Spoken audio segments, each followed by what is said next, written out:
नहीं है उसे हमें पब्लिक के सामने दिखाना नहीं चाहिए। या जो भी दो लोग उसका अभिनय कर रहे हैं उनके बीच वस्तुतः तो कोई भक्त और भगवान का संबंध तो होता नहीं है, तो वो शुद्ध जो उसका अभिनय, जो शुद्ध जो नाटन होता है, उससे भक्ति के स्वरूप की हानि हो जाती है।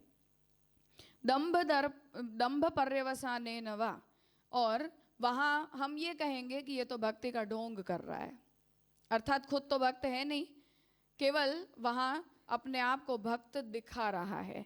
जो बात हमने रामायण महाभारत सीरियल को लेकर पिछले सेशन में सोची थी कि जैसे रामचंद्र जी का जो रोल प्ले करने वाले हैं, सीता जी का रोल प्ले करने वाले हैं, तो सीरियल में जब हम देखते हैं तो हमें ऐसा लगता है कि कितने अच्छे लग रहे हैं, परंतु अगर उन्हें हम वास्तविक उनके जीवन में देखें तो उनके अंदर जो भी मनुष्य स्वभाववश जैसे भी वो होते हैं, उन सबको देखकर हमारे मन में अभाव आ जाता है।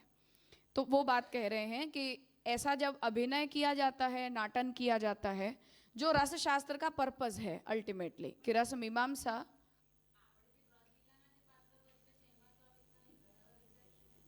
होता ही है ना, वो तो जो भी वो रोल दिखाएगा, ऐसे कोई स्वाभाविक किसी के अंदर इतनी पूर्ण भक्ति थोड़ी होती है, किसी में हो भी सकती है, पर एक्टिंग करना तो एक्टिंग करना ही होता है ना। तो दंभ पर्यवसान है ना, तो जो भी वो अभिनय किया जाता है उसका पर्यवसान दंभ में होता है। हमें ऐसा लगता है कि ये तो नाटकबाजी हो रही है। और अभिनयान हर्त्वेन, पर उस प्रकार के नाटक की तो अभिनय में आवश्यकता होती है। अर्थात कोई व्यक्ति यदि अपने आप को ऐसे पूर्ण भक्त के रूप में दिखाएगा नहीं तो अभिनय फेल हो जाएगा। मतलब आपको रोना भी पड़ेगा, आपको गिड़गिड़ाना भी पड़ेगा, जो भी उस रोल की आवश्यकताएं होती हैं वो तो आपको स्वाभाविक, आपके अंदर ऐसा भाव नहीं है फिर भी दिखानी पड़ेगी, तो वो दंभ में पर्यवसित होगा और उसे हम अच्छा नहीं मानेंगे, पर वो अभिनय की आवश्यकता है। अनुभाव अजन्यत्वात्, और जब हम ये देखते हैं कि ये तो हमारे मन में तो ये होता ही है कि इनके अंदर थोड़ी ना कोई भक्ति है, ये तो नाटक कर रहे हैं, तो उसके कारण हमारे अंदर उसका कोई अनुभव प्रकट नहीं होता है। उसे देख लेने के बाद रस से क्या होता है कि जब हम उसका नाटन देखते हैं या उसका हम अभिनय देखते हैं तो हमारे अंदर उस प्रकार का रस प्रकट होना चाहिए। पर्पस उस नाटन का क्या होता है कि मैंने स्टेज के ऊपर किसी को कुछ परफॉर्म करते हुए देखा तो वीर रस देखा, तो हमारे अंदर वो वीर रस आना चाहिए, या श्रृंगार रस देखा तो श्रृंगार रस का अनुभव हमारे अंदर प्रकट होना चाहिए। अगर वो अनुभव हमारे अंदर प्रकट नहीं होता है तो अभिनय करने वाला एक्टर फेल माना जाता है। हम उसकी बुराई करते हैं कि इसे तो एक्टिंग करना ही नहीं आता है, इसे तो अच्छा रोल प्ले करना ही नहीं आता है।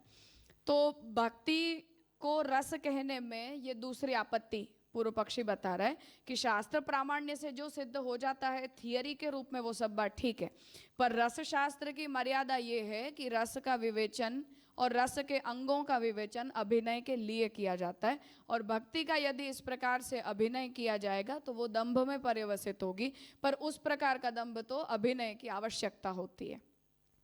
इसलिए क्या अन्य रसों की काउंटिंग में या अन्य रसों की कैटेगरी में आपको इस प्रकार से भक्ति रस को मानना स्वीकार्य है, ये दूसरी आपत्ति अब यहाँ पूर्व पक्षी उपस्थित कर रहा है कि शास्त्र प्रामाण्य की बात ठीक है, परंतु फिर भी भक्ति को रस कहना रस शास्त्र का जो मूड है उसके अंदर सूटेबल नहीं है, ये कहने का तात्पर्य।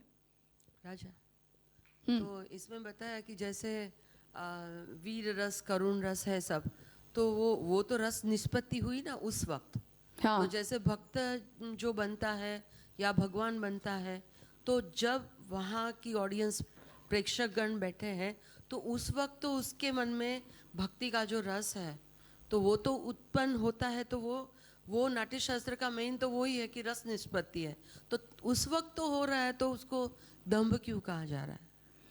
नहीं, जो कर रहा है उसके लिए तो वो दंभ ही है ना, पर वो तो अभिनेता है, वो तो एक्टर है। बात वो पूर्व पक्षी कह रहा है, केवल ये बात वो हमसे ये कहना चाह रहा है कि अगर हम भक्ति को रस कह देते हैं और अन्य रसों की तरह उसे उस कक्षा में रख देते हैं और निरंतर कोई व्यक्ति इस प्रकार से भक्ति का अभिनय करेगा, भक्ति का दंभ करेगा, तो क्या आपको एज ए भक्ति मार्गी वो एक्सेप्टेबल होगा? या क्या आप अपने भक्ति रस का इस प्रकार से प्रदर्शन करना ठीक समझेंगे? नहीं, ये पूछा जा रहा है। हाँ, वो तो वो नहीं करेगा, उसमें कोई आपत्ति नहीं है, उसे तो जो करना है वो कर सकता है, पर क्या हमें वो ठीक लगेगा? हम नहीं कर सकते। हाँ, ये बात पूछ रहे हैं,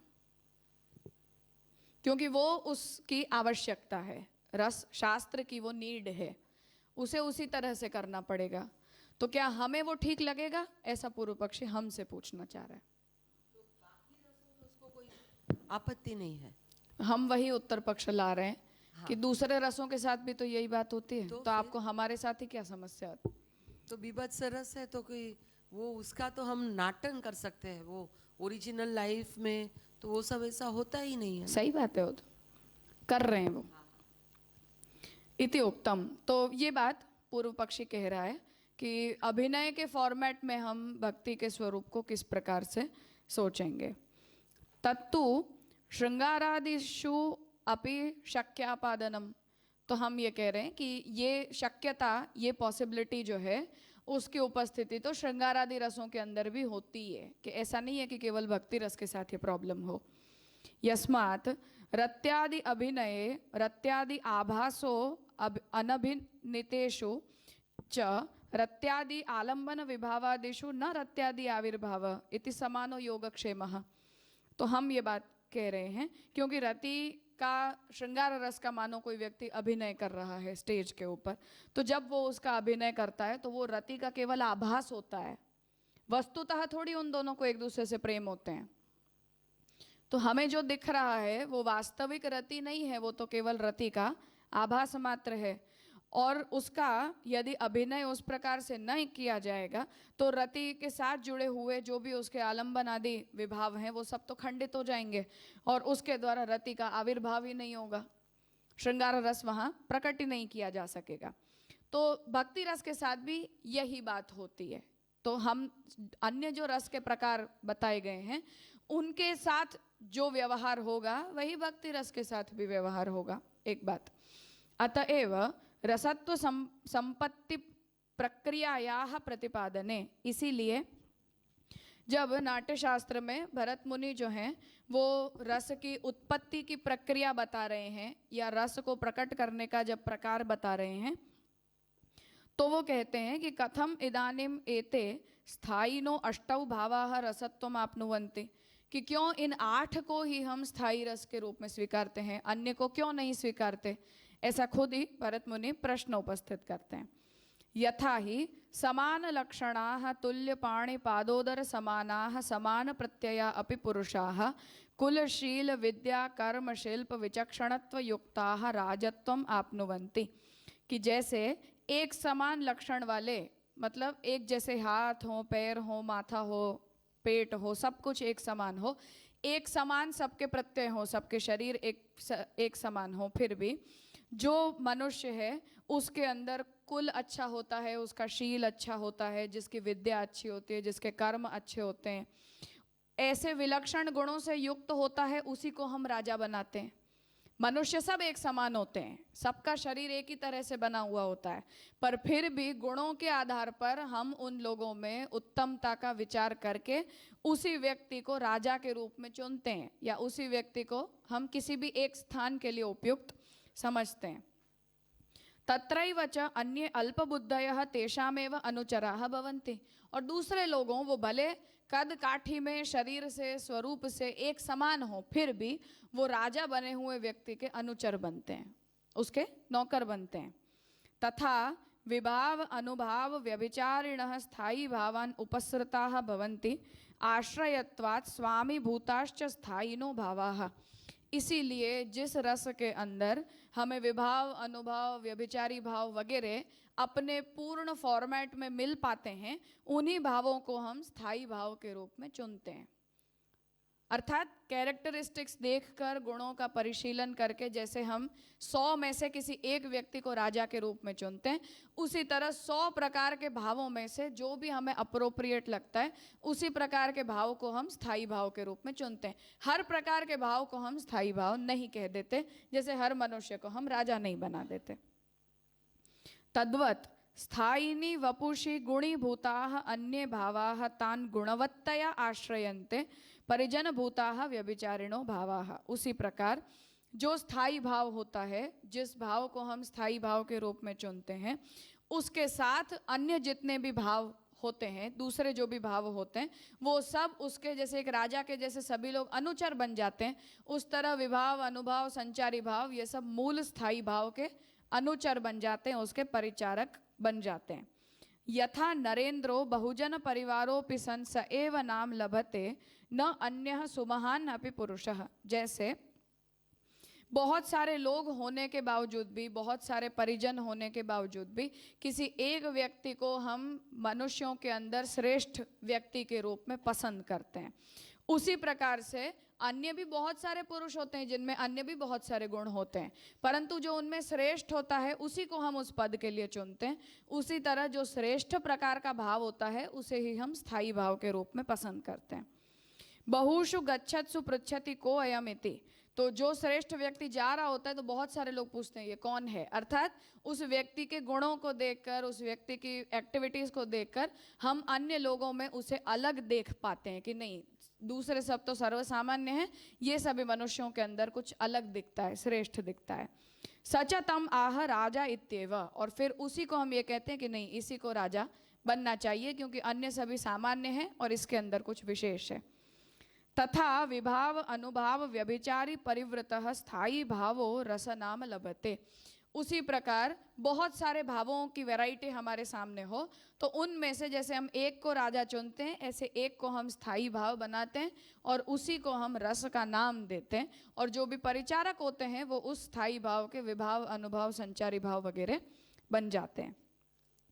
ननु किम एतावता यदि केचन भावाः स्थायिनो भूत्वा रसत्वं लभन्ते चेत् भक्ति रूपो स्थायी भावोपि एवमेव रसत्वं आपद्यताम का बाधा।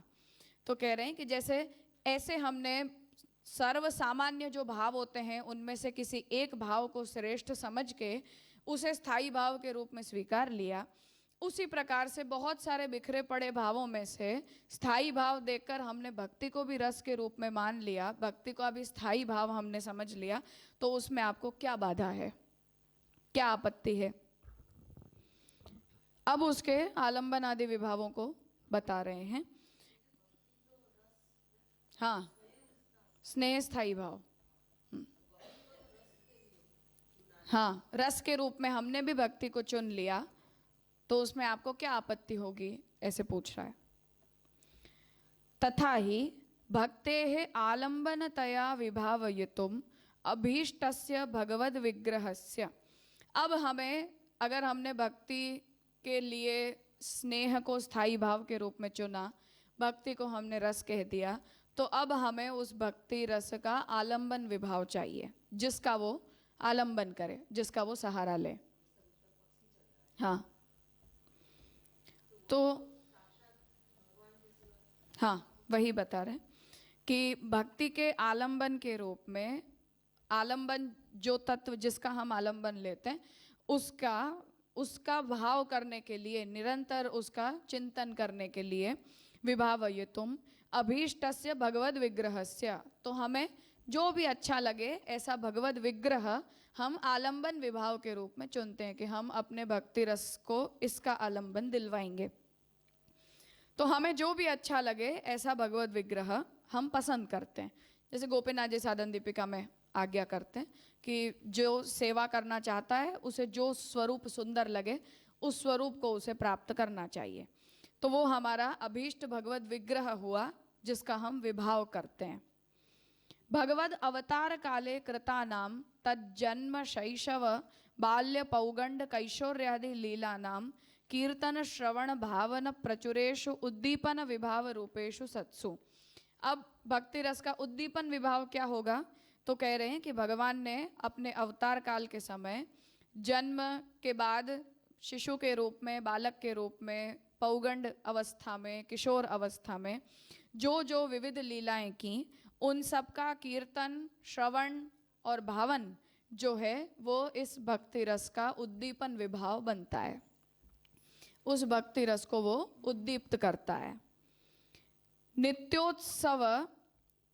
नित्योत्सवर्तु क्रमानुसारी लीलानाम अनुकारितया सज्जितेषु भगवत सेवा स्थलेषु विग्रहस्यापि तथा वस्त्रालंकरणेषु च सत्सु तत्तत् लीला संबंधी जनानां हृदयांतरोद्गताः विविधाः ये संचारी भावाः।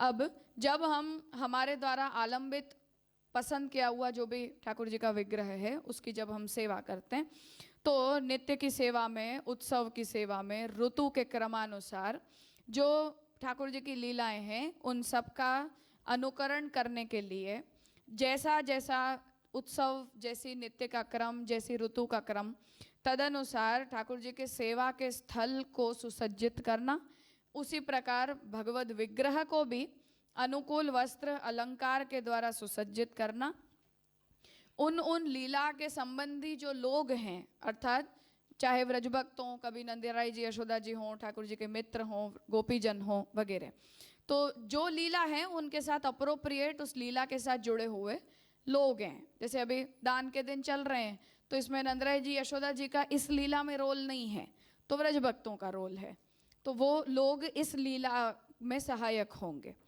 तो उन लीला के संबंधित जो लोग हैं उनके हृदय में रहे हुए विविध जो संचारी भाव हैं, अर्थात उनके हृदय के जो भी भाव हैं वो हमारे संचारी भाव बनते हैं। जैसे दान लीला के कीर्तनों को हम करते हैं तो उन व्रजभक्तों के भावों के साथ हमारे भी हृदय में उस प्रकार का सख्य भाव थोड़ी देर के लिए प्रकट हो जाता है। तो वो सख्य का भाव हो, माधुर्य का भाव हो, वो सब हमारे लिए संचारी भाव बनेगा, वो हमारा स्थायी भाव नहीं है। तो ये संचारी भावाः तद अनुगानजेषु संचारी भावेषु अपि सत्सु, तो वो जितने भी संचारी भाव हैं उनका जब हम गान करते हैं या उनका जब हम भावन करते हैं तो उसके कारण हमारे अंदर भी वो सारे संचारी भाव प्रकट होते हैं। वो संचारी दोनों प्रकार से हैं, एक तो वो हमारा स्थायी भाव नहीं है इसलिए भी, और क्रम बदल जाने पर वो भाव भी बदलते रहते हैं। जैसे दान का क्रम संपन्न हो जाएगा, फिर नई लीला प्रारंभ होगी तो ये मोड बदल जाएगा, फिर नया मोड उपस्थित हो जाएगा उस तरह से। जैसे नाट्य शास्त्र में तो वो बताया ना सारे 33 संचारी भाव है, जैसे अश्रु, स्वेद, रोमांच, तो वो तो लौकिक हो गए ना। तो हमें इस तरह से देखना है कि हमारी ऋतु उत्सव के अनुसार, तो आपने जो ये माधुर्य वो बताया, हाँ वो तो वो हमें किस तरह से पता चलेगा? आएगा अभी आगे और उसका विवेचन, अभी तो केवल उसकी टाइटलिंग कर रहे हैं, मतलब वो स्थायी भाव को सिक्योर करने के लिए उसके अंग बता रहे हैं केवल, कि हम आप लोग जैसे स्थायी भाव कहते हो तो हमने भी एक स्थायी भाव कहा, आपने उस रस के परिचारक भाव कहे तो हम भी इन भावों को इस तरह से काउंट करवा रहे हैं। आर्ग्यूमेंट के लिए ये बात कह रहे हैं, विषय विवेचन नहीं कर रहे हैं।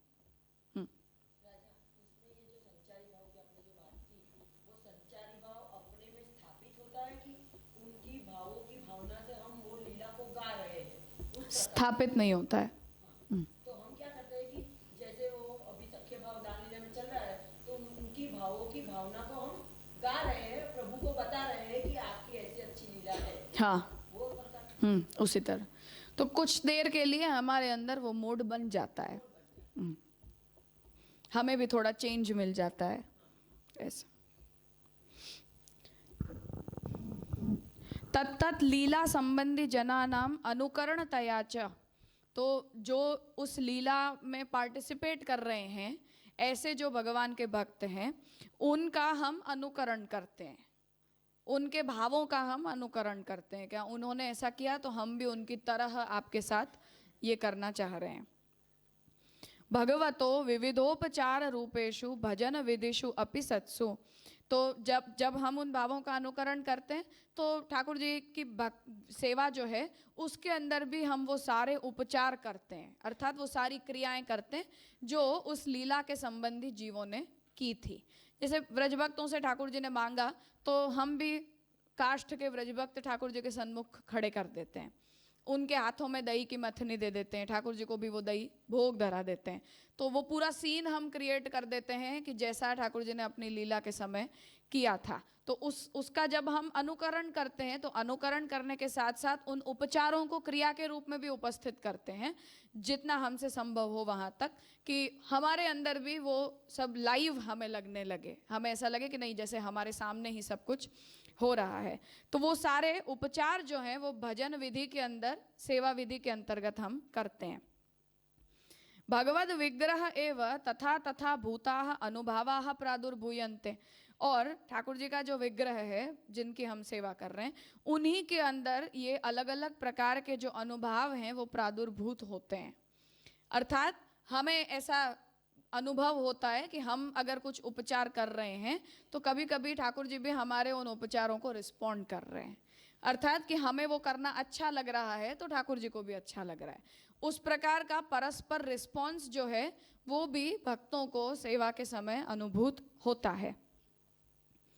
यही ही भगवतो निरुपदि भजन पराणाम हृदयेषु विलक्षण चमत्कार जनको भक्ति भावो स्थायित्वम लभते।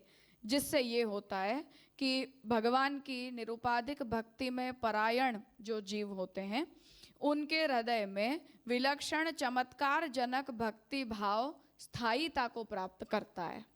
अर्थात ये जो पूरा ऑर्डर बताया कि भगवान जो है वो हमारे आलंबन बने, श्रवण कीर्तन जो है वो हमारा उद्दीपन विभाव बना, जो भी उपचार आदि किए उसके द्वारा हमारे अंदर संचारी भाव आए, तो ये जितने भी परिचारक भाव हैं वो सभी परिचारक भाव हमारे स्थायी भाव को दृढ़ करने में मदद करते हैं।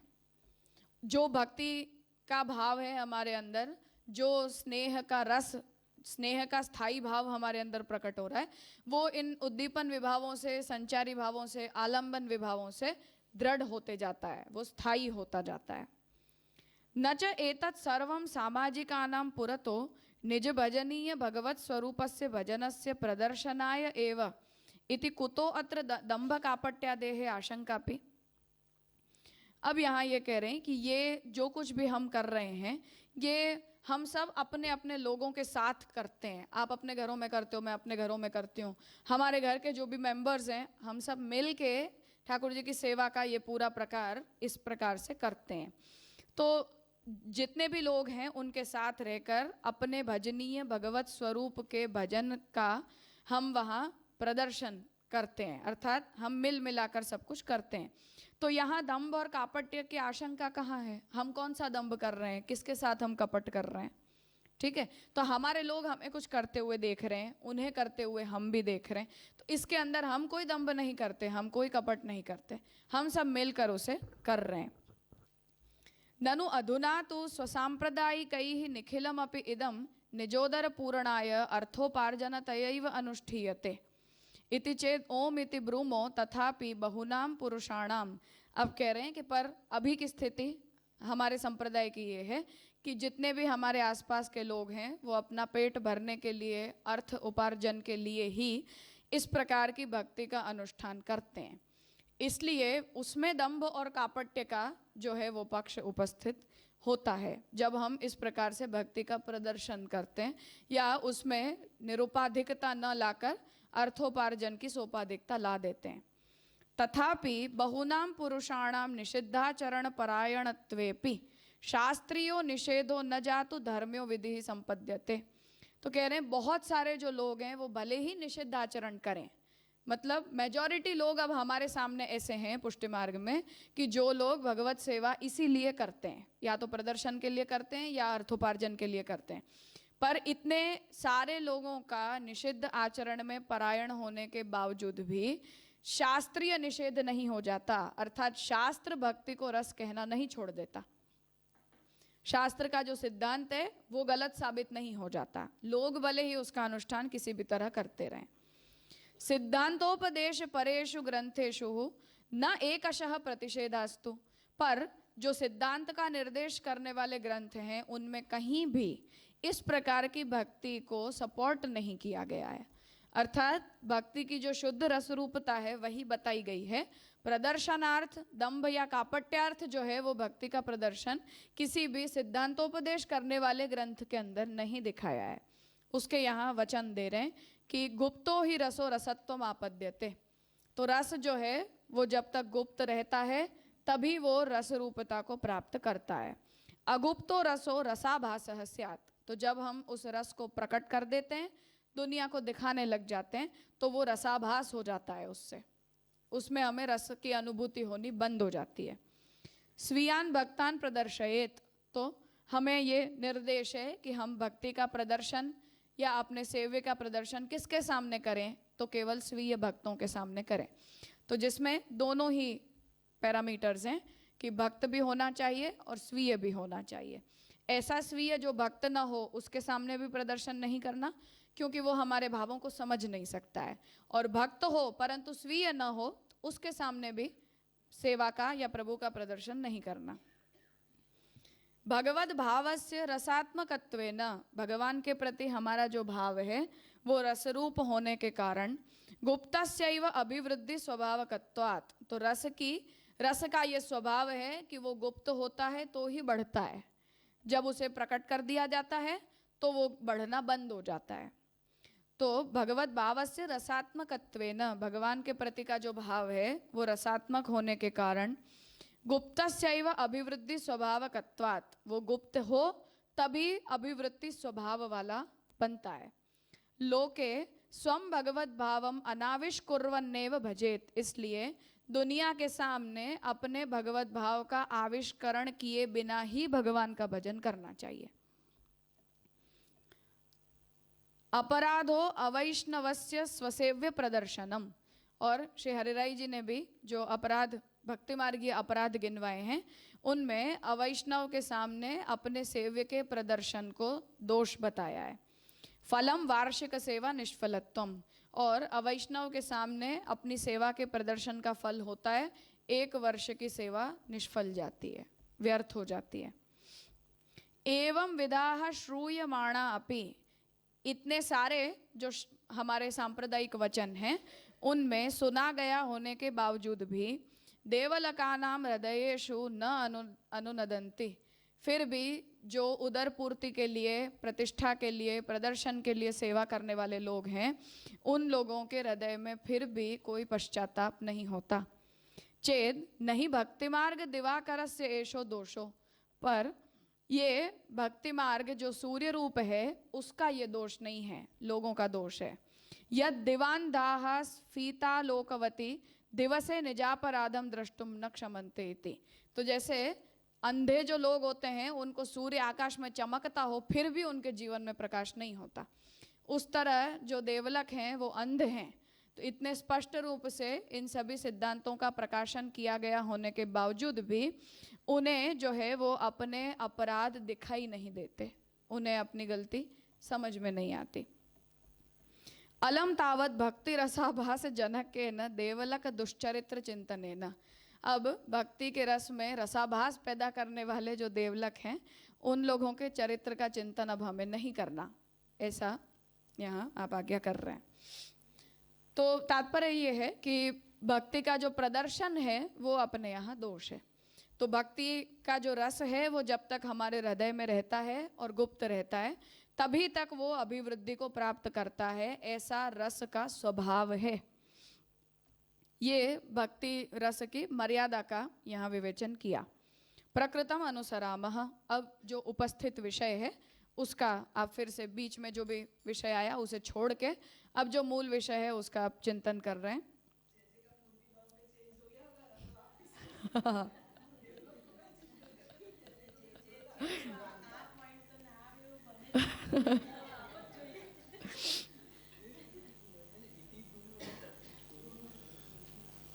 चेद ओम इति ब्रूमो, हाँ, अर्थात कि हम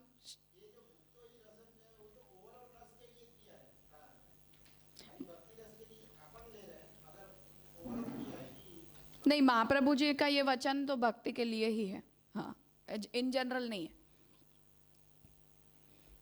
उक्तम पुरस्ताद भगवतो ही नाम रूप गुण लीला दिशु, अब जो भगवान के नाम हैं, भगवान के रूप, भगवान के गुण, भगवान की लीला वगैरह जो कही गई है उसका हम यदि विचार करें तो शास्त्र इस बारे में ये कहता है कि तस्य प्रियमेव शिरो, अर्थात ब्रह्म जो है उसकी जब हम साकारता कहते हैं तो महाप्रभु जी कहते हैं कि आनंदाकार होना ही ब्रह्म का साकारत्व है।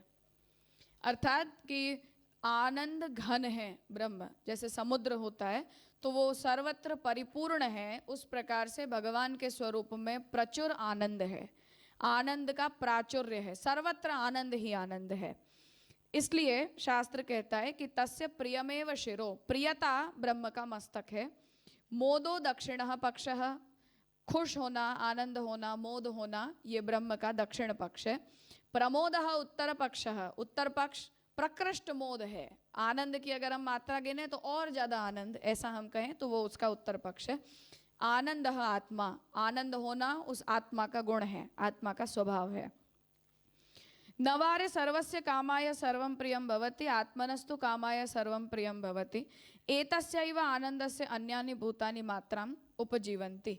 तो सुबह हमने इस पर विचार किया कि ब्रह्म क्योंकि ऐसे पूर्ण आनंद वाले हैं, उनमें आनंद के अतिरिक्त ब्रह्म के अंदर और कुछ है ही नहीं, ऐसे प्रचुर आनंद वाले ब्रह्म की मात्रात्मक आनंद का ही हम सभी उपजीवन करते हैं। इति श्रुति निर्दिष्ट निजानंद विषयिणी मात्रा रूपा सा इयं प्रियता। ये श्रुति के द्वारा निर्दिष्ट अपने में ही आनंद का अनुभव करने वाली मात्रा रूप भगवान की जो प्रियता है, भगवान का प्रेम करने का जो गुण है, लक्षण है, याम भक्ताः उपजीवन्ति इति, उसी का उपजीवन हम सभी भक्त करते हैं। अर्थात भगवान जो है वो अपनी उस आत्मरति को या अपनी प्रियता को जो है वो अपने भक्तों के साथ ही बांटते हैं, सभी के साथ नहीं बांटते। जो बात हमने सुबह देखी कि जिनके ऊपर भगवान का विशेष अनुग्रह होता है उन्हीं के अंदर वो अंशात्मिका जो आत्मरति है वो अपने निरुपाधिक स्वभाव के साथ प्रकट होती है। अन्य सभी में होती है पर वो प्रकट नहीं रहती। सा च एषा विभावादि परिकरोपचिता रसताम आपनोति। और ये जो मात्रात्मक प्रियता भगवान अपने भक्तों को अंश के रूप में, मात्रा के रूप में प्रदान करते हैं, यही जो प्रियता है वो विभाव वगैरह परिकरों के साथ भक्ति रस रूपता को प्राप्त करती है। अर्थात भगवान के गुण रूप जो प्रियता हमारे अंदर अंश के रूप में आती है और वही प्रियता अपने विभाव वगैरह परिकरों के साथ, अपने अनुचरों के साथ, तो विभाव, अनुभाव, उद्दीपन विभाव, आलंबन विभाव, संचारी विभाव, व्यभिचारी विभाव वगैरह, तो ये जितने भी हैं उन सब के साथ यही जो भगवान की प्रियता हमारे अंदर भक्ति के रूप में आई है वही रस रूपता को प्राप्त होती है।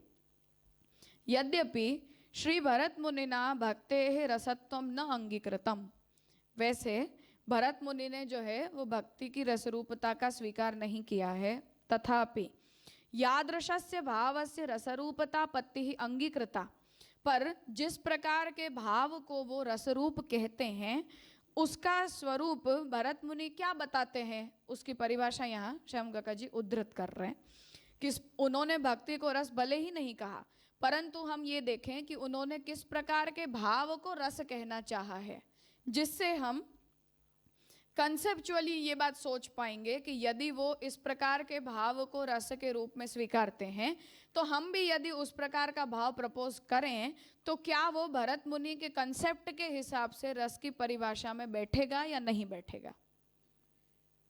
ठीक है, तो हाँ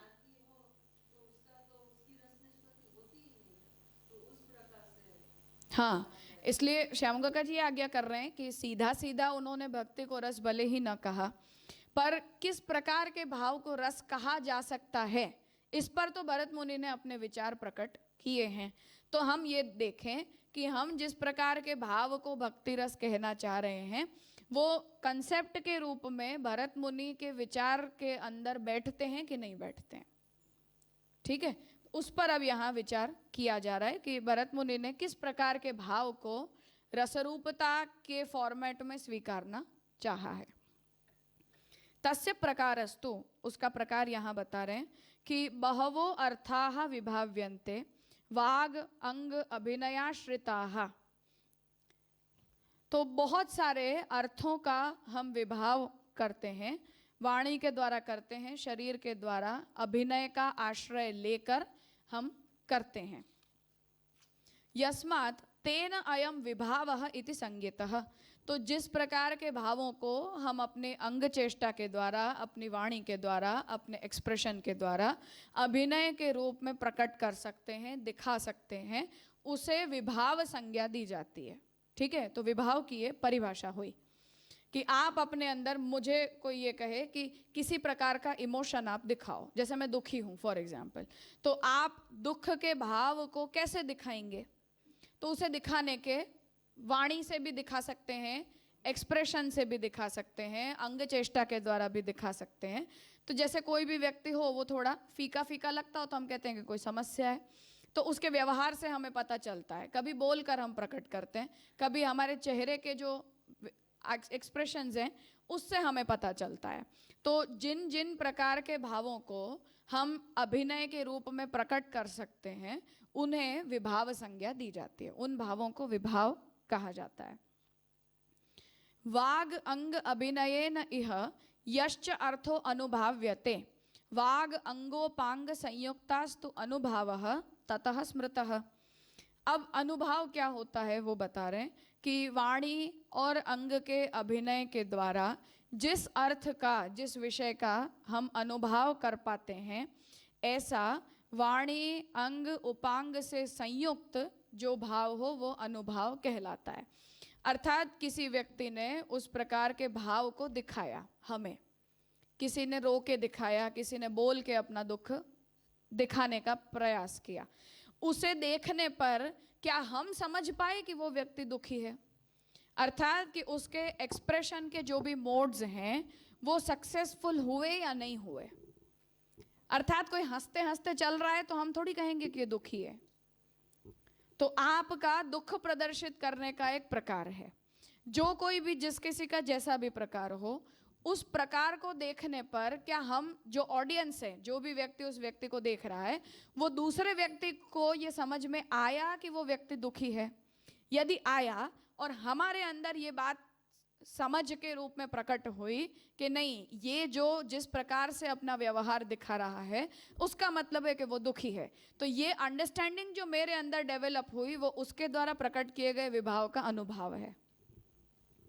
ठीक है, मैंने रिस्पॉन्ड किया कि हाँ मैं समझ गई कि तुम दुखी हो या तुम दुख के किसी भाव को प्रकट करना चाहते हो, तो दूसरे व्यक्ति या ऑडियंस के सामने जो भाव प्रकट होता है वो अनुभाव कहलाता है। ऑडियंस को होता है, खुद प्रकट करेगा। हाँ, और अनुभाव जो है वो ऑडियंस में प्रकट होगा। पर अनुभाव से ये निर्धारित होता है कि आपके द्वारा प्रकट किए गए विभाव सक्सेसफुल हैं या नहीं। अर्थात आपने अच्छे प्रकार से उस भाव को प्रदर्शित किया या नहीं किया। अगर आपने उसे प्रदर्शित किया पर ऑडियंस में अनुभाव प्रकट नहीं हुआ तो उसका मतलब है कि आपके द्वारा दिखाए गए विभाव के अंदर गलती है, उसे सुधारने की जरूरत। ऐसा लोक स्वभाव संसिद्धाः लोक यात्रा अनुयायिनः अनुभाव विभावाः च ज्ञेयास्तु अभिनयैः बुधैः। तो लोक में स्वभाव से सिद्ध जो लोक यात्रा का अनुनयन करने वाले हैं, ऐसे जो लोग हैं, उनमें अनुभाव विभाव वगैरह को अभिनय के द्वारा हम समझते हैं। अर्थात हम सभी के अंदर, हम सब समाज के लोग हैं, तो समाज के अंदर कुछ तरीके होते हैं कि जिससे हम किसी प्रकार के भावों को स्पष्ट रूप से प्रकट करते हैं। हर व्यक्ति का, हर समाज का अपना अपना एक तरीका होता है उस प्रकार के भावों को दिखाने का या उस प्रकार के भावों को प्रकट करने का। तो उस समाज के जितने भी लोग होते हैं वो उस प्रकार के व्यवहार से रूढ़ होते हैं कि अगर ऐसा किया जा रहा है तो उसका मतलब ऐसा समझना है। ठीक है, तो वो अनुभाव विभाव वगैरह हैं, वो सब समाज के नॉर्म्स के द्वारा बनते हैं। जैसे रोना जो है वो हमेशा दुख का ही प्रतीक होता है, ऐसा हम सब बिना कहे समझते हैं। पर कभी कभी व्यक्ति खुशी से भी रोता है, पर पहला विचार तो हमारा यही होता है कि इसे कोई प्रकार का दुख है। फिर जब उससे हम पूछते हैं या उसके आगे के व्यवहार को देखते हैं तब हम समझ पाते हैं कि नहीं, ये तो खुश होकर रो रहा था। पर सामान्य बुद्धि ये होती है कि कौन कब रोता है, जब वो दुखी होता है। तो ऐसे समाज के अंदर अनुभाव विभाव वगैरह को लेकर कुछ प्रकार के नॉर्म्स होते हैं, और जब अभिनय किया जाता है तो समाज की उस प्रकार की रुचि और अंडरस्टैंडिंग को देख कर ही किया जाता है। कभी कभी कुछ गुप्त संकेत होते हैं जिन्हें सीधा सीधा दिखाया नहीं जाता। यो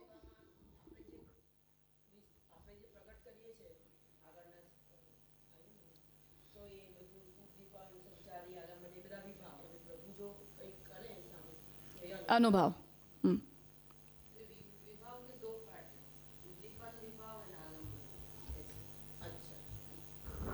यो अर्थो हृदय संवादी तस्य भावो रसोद्भवः शरीरे व्याप्ते तेन शुष्कम काष्ठमिव अग्निना। अब जिसका विभाव प्रकट किया गया अर्थात अभिनय के द्वारा आपने जिस प्रकार के भाव को दिखाना चाहा, वो दूसरे व्यक्ति के हृदय के अंदर उस प्रकार के भाव से रस पैदा होता है। मैंने देखा, किसी को रोते हुए देखा, स्टेज के ऊपर किसी ने नाटन किया, उसे देखने पर मेरे अंदर अनुभव प्रकट हुआ कि कितना दुखी है। इससे हमारे अंदर करुण रस पैदा हुआ। ठीक है, तो वो करुण रस पैदा होता है। तो रसोद्भवः शरीरे व्याप्यते, वो रस का जो उद्भव है, रस का प्राकट्य है, वो हमारे शरीर के अंदर अनुभव से होता है। पहले उसका अनुभव होता है, हम उसे रिस्पॉन्ड करते हैं, फिर हमारे अंदर वो रस हमारे शरीर के अंदर प्रकट होता है। कैसे प्रकट होता है? जैसे सूखी लकड़ी के अंदर आग फैलती है, उदाहरण दे रहे हैं। तो सूखी लकड़ी हो, उसे हम आंच दें तो तुरंत जलने लगती है। हाँ, वो अनुभवों के द्वारा, विभावों के द्वारा रस की निष्पत्ति होती है। तो सूखी लकड़ी होती है, वो जैसे तुरंत आग को पकड़ लेती है, उस तरह अच्छे प्रकार से यदि विभावों का अभिनय किया गया है तो जो हमारा हृदय है उसके अंदर वो रस जो है वो सूखी लकड़ी जैसे आग पकड़ लेती है, उतनी तेजी से वो करुण रस हमारे अंदर प्रकट होता है। मतलब हम दुखी नहीं है, पर किसी को रोता देख के हम भी रोने लग जाते हैं। तो वो करुण रस की जो निष्पत्ति है वो इतनी क्विक होती है कि उसका प्रभाव हमारे शरीर या हमारे व्यवहार में तुरंत देखने मिलता है। तत्र रति ही नाम आमोदात्मको भावः, उसमें रति के नाम से आमोदात्मक भाव होता है। अर्थात कि एक प्रकार का भाव है जिसे हम एंजॉय करते हैं, आनंद का अनुभव है। ऋतु माल्यानुलेपन आभरण प्रियजन परभवानुभवना प्रातिकूल्यादिभिः भावैः समुत्पद्यते। अब वो जो रति, जो श्रृंगार रस का स्थायी भाव है, वो रस की अनुभूति या वो रस का विभाव, अनुभव आदि कैसे होता है, उसका भरत मुनि ने विवेचन किया है। कि कोई सुंदर माला पहन के आया हो, कोई अच्छे प्रकार से तैयार हुआ हो, किसी ने अपने शरीर के ऊपर सुगंधित लेप किया हो, तो उन सब के द्वारा रति का भाव, श्रृंगार रस का भाव जो है वो दिखाया जाता है। तो जब नायक नायिका के बीच में किसी प्रकार के रति के भाव को, श्रृंगार रस को प्रकट करवाना हो, उसका भावन करवाना हो, तो वो सारे उपचार जो हैं वो अभिनय के अंदर दिखाए जाते हैं, जिससे ऑडियंस के अंदर उस प्रकार का श्रृंगार रस प्रकट होता है। तो हाँ, उससे उद्दीप्त होता है, जो एलिमेंट्स हैं उससे उद्दीप्त होता है। तो ये विवेचन भरत मुनि ने भाव और रस के लिए किया है। अब हमें ये सोचना है कि भले ही भरत ने भक्ति को रस न कहा, परंतु यहाँ जिस प्रकार से भक्ति रस को परिभाषित भरत मुनि ने किया है, इस प्रकार की परिभाषा में हम स्नेह भाव को और तज्जनित भक्ति रस को बैठा पाते हैं कि नहीं बैठा पाते हैं। इसमें ट्रिक केवल इतनी ये है कि अगर इसके अंदर बिना किसी आपत्ति के स्नेह के स्थायी भाव की हम सिद्धि कर देते हैं भरत के व्याख्यान में ही, तो फिर कोई आपत्ति नहीं होनी चाहिए भक्ति की रस रूपता का स्वीकार करने में। इसलिए भरत मुनि के इस विवेचन को जो है वो यहाँ यूज किया जा रहा है कि अब इनके एक एक शब्दों में हम स्नेह का स्थायी भाव और भक्ति की रस रूपता को फिट बैठाने की कोशिश करें। अगर बिना किसी आपत्ति के वो फिट हो जाती है तो उसका मतलब है कि अगर भरत मुनि के सामने हमने ये प्रपोज किया होता कि भक्ति रस होती है कि नहीं होती है, तो उनके इस विवेचन में यदि फिट होता तो शायद भरत जो हैं वो इसे रस के रूप में स्वीकार लेते। ये प्रयोजन है।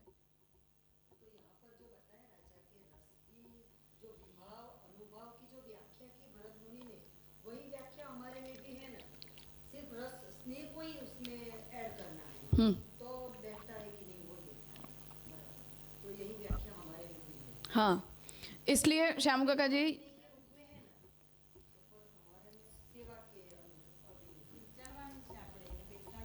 दोनों तरह से होता है, बताएंगे यहाँ श्याम काका जी। पर तात्पर्य ये है कि हम कंसेप्ट में बिठाना चाह रहे हैं।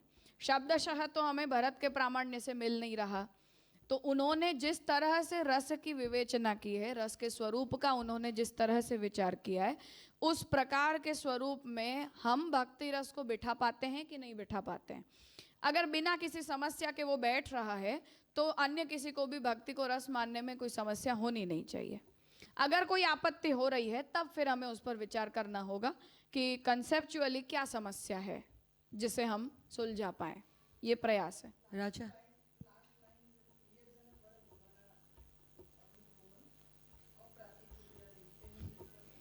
अर्थात कि जब नायक और नायिका के बीच ऋतु माल्य अनुलेपन आभरण प्रिय जन पर भवन अनुभवन अप्रतिकूल्यादिभिः भावैः समुत्पद्यते। राजा, तो स्थायी भाव तो इनबिल्ट हमारे जन्म से ही होते हैं ना। तो जैसे रति है तो स्नेह तो वो सात्विक भाव में अगर आता है तो स्नेह भी तो अंदर है ही। तो हाँ। भरत मुनि तो इतने बड़े थे तो उन्होंने ये भक्ति को रस में उस वक्त क्यों नहीं लिया? चीजें सबके जब उस विवेचन कर रहे हैं तब सबके अपने अपने प्रयोजन होते हैं। तो अब उनका जो माइंडसेट है उस समय वो केवल नाट्य शास्त्र के विवेचन में है, तो उन्होंने उस मर्यादा में उसका विवेचन किया।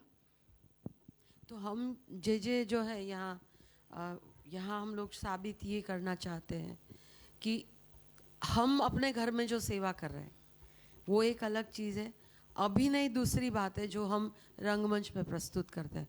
तो जे हम तो करते ही हैं, जैसे अष्टसखा के पद है वो सब हम लोग तो करते ही हैं। तो हमें क्या सोचना चाहिए कि हम क्या कर रहे हैं? जब अभिनय होता है तो वो अभिनय है, वो भक्ति नहीं है। हमारे अंदर उससे अगर कुछ भाव बढ़ रहा है या बन रहा है तो आपत्ति भी नहीं है, परंतु अभिनय मात्र भक्ति नहीं होती है। और उस अभिनय की कुछ मर्यादा है कि किसी हद तक ही हम उसका अभिनय ऑडियंस के सामने कर सकते हैं, एक मर्यादा के बाहर नहीं कर सकते। ऐसे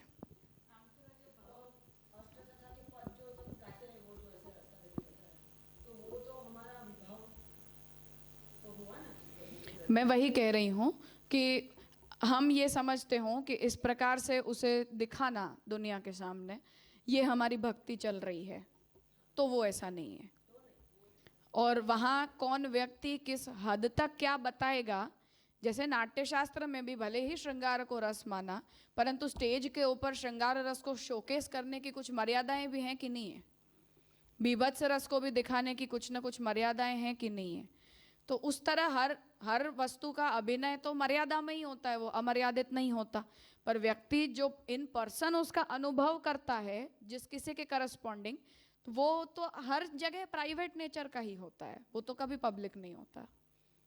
जैसे श्रृंगार रस ही क्यों ना हो, तो थोड़ा बहुत दुनिया के सामने उसे दिखाया जाता है, बाकी तो दो व्यक्ति खुद ही अपने आप में ही उसका अनुभव करते हैं ना, थोड़ी हर समय पूरी दुनिया के सामने अपने रति को प्रकट करते रहते हैं उस तरह से।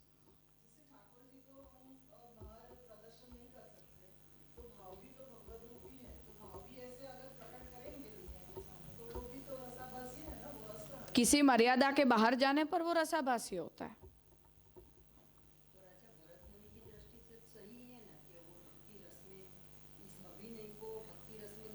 हाँ, अभिनय मात्र के संदर्भ में नहीं है, पर फिर इसीलिए मैंने ये कहा कि श्रृंगार रस है फॉर एग्जाम्पल। अब श्रृंगार रस का परिपूर्ण स्वरूप तो नायक और नायिका के बीच ही होता है, कोई दुनिया थोड़ी देखती है उसे। या वात्सल्य रस है तो माँ अपने बच्चे से कितना प्रेम करती है वो कोई 24 घंटे थोड़ी कोई दुनिया के सामने दिखाती रहती है। तो अभिनय जब किया जाता है तो किसी मर्यादा के अंदर उसे शोकेस किया जाता है, पर वस्तुतः भी तो लोग बिना अभिनय के भी अपने अंदर वात्सल्य रस की अनुभूति करते हैं कि नहीं करते हैं? हर माँ करती है। उसमें किसी को अभिनय करना नहीं आता या मानो उसका अभिनय किसी ने किया ही नहीं, फिर भी दुनिया की हर माता उसका अनुभव करती है। पशु भी तो करते हैं। हम अभिनय तो वात्सल्य रस का वो करते हैं जो मनुष्यों के अंदर होता है, पर पशुओं में भी तो वात्सल्य रस होता है, उसे थोड़ी हम अभिनय में लाते हैं। पर उसका अर्थ ये थोड़ी है कि हम वात्सल्य रस को रस के रूप में मानना ही छोड़ दें। उस तरह से है। तो अभिनय की अपनी मर्यादा है, पर भाव की अनुभूति तो हर व्यक्ति जो कर रहा है वो कर ही रहा है। तो अभिनय मात्र की मर्यादा के कारण हम उसे रसरूपता का खंडन नहीं कह सकते, ये तात्पर्य। वैसे तो हम भाव भावना या सिद्ध कहते हैं, वो भी तो एक प्रकार का तो अभिनय है कि नहीं? है ना, हमारा? क्यों नहीं है? हमको कहाँ वो भाव है, पर हम अभिनय कर रहे हैं, पर वो एक मर्यादा में हम कर रहे हैं, मतलब हम हमारी मर्यादा में, कि हाँ, हमको बिल्कुल। इतना ही, हाँ बस यही क्या। एवं प्रतिपादितः, इस प्रकार भरत मुनि ने जो है वो रस के स्वरूप का प्रतिपादन किया है। रस के स्वरूप का इस तरह से भरत मुनि ने विवेचन किया है।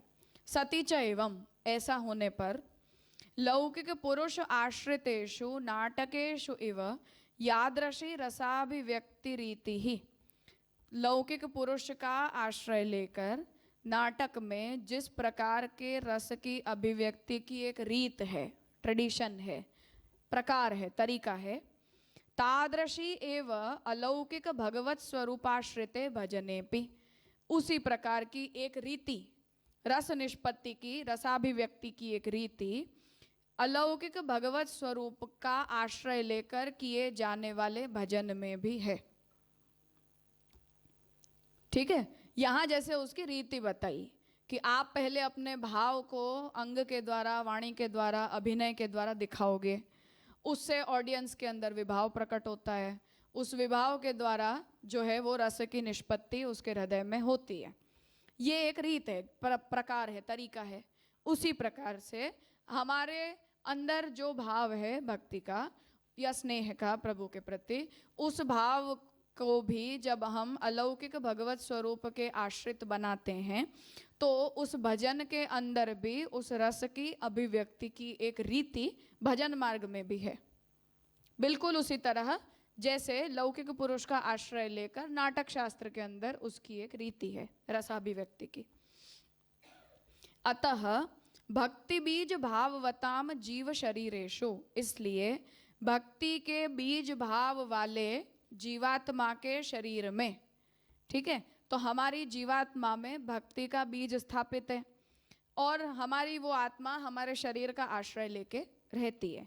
तो जीव शरीरेषु भक्ति रस से व्यापने का बाधा, तो जिस तरह से विभाव प्रकट होता है उससे हमारे अंदर अनुभाव प्रकट होते हैं और उस अनुभाव के द्वारा, जैसे उदाहरण दिया कि काष्ठ के अंदर अग्नि व्याप्त हो जाती है, उस तरह हमें अपने पूरे शरीर में वो रस की अनुभूति होती है।